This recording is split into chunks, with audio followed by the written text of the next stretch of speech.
आइए अब एक्सरसाइज 14.1 का क्वेश्चन नंबर 8 सॉल्व करते हैं। पहले इस क्वेश्चन को समझते हैं।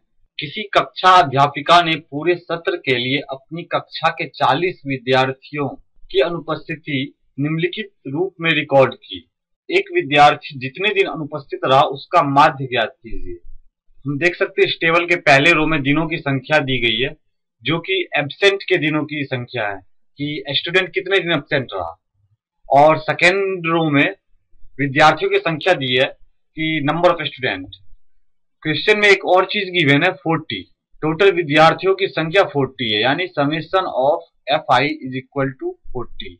हम देख सकते हैं कि इस क्वेश्चन में जो भी एक्स आई निकलेगा और जो विद्यार्थियों की संख्या है न्यूमेरिकल वैल्यू में कुछ ज्यादा बड़ी नहीं है, इसलिए इसका सॉल्यूशन हम डायरेक्ट मेथड से कर सकते हैं। आइए अब इस क्वेश्चन का सॉल्यूशन करते हैं। सबसे पहले हमें एक्स आई निकालना होगा। X I is equal to upper limit plus lower limit divided upon 2। अब इसी फॉर्मूले बेस्ड होकर हम x1, x2, x3 सारी एक्सरसाइज निकाल सकते हैं। तो पहले x1 निकाल लें। x1 equal to, x1 means पहले इंटरवल का क्लास मार्क। पहला इंटरवल 0 to 6 है, तो x1 होगा 0 plus 6 divided by 2 equal to 3। अब x2 का मतलब है दूसरे इंटरवल का वर्ग चिन्ह।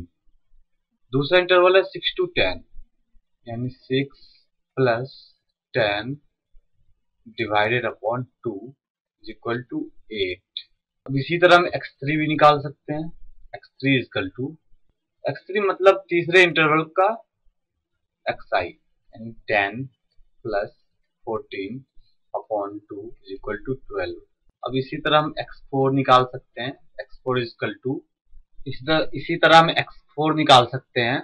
x4 17 होगा, x5 is 24, x6 is 33 and x7 is 39।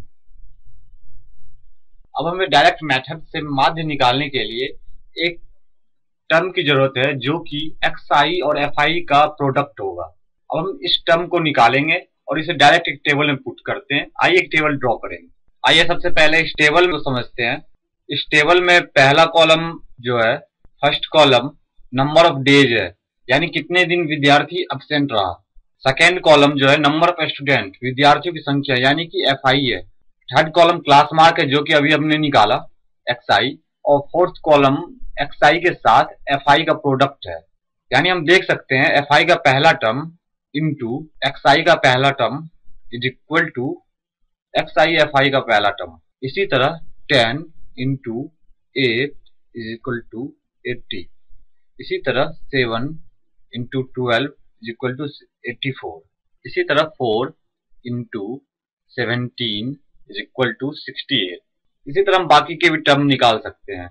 Number of student के टोटल सम 40 है, इसे हम समेशन ऑफ एफ आई भी कह सकते हैं। समेशन ऑफ एफ आई का मतलब है एफ आई के हर टर्म का सम, यानी 11 plus 10 plus 7 plus 4 plus 4 plus 3 plus 1। इसी तरह summation of X I F I equal to 499।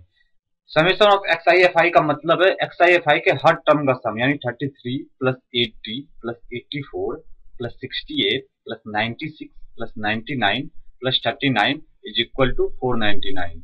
अब हम जानते हैं कि माध्य प्रत्यक्ष विधि से, mean by direct method, is equal to summation of X I F I upon summation of F I is equal to 499 upon 40 is equal to 499 upon 40 is 12.38।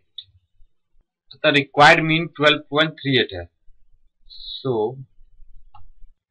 Required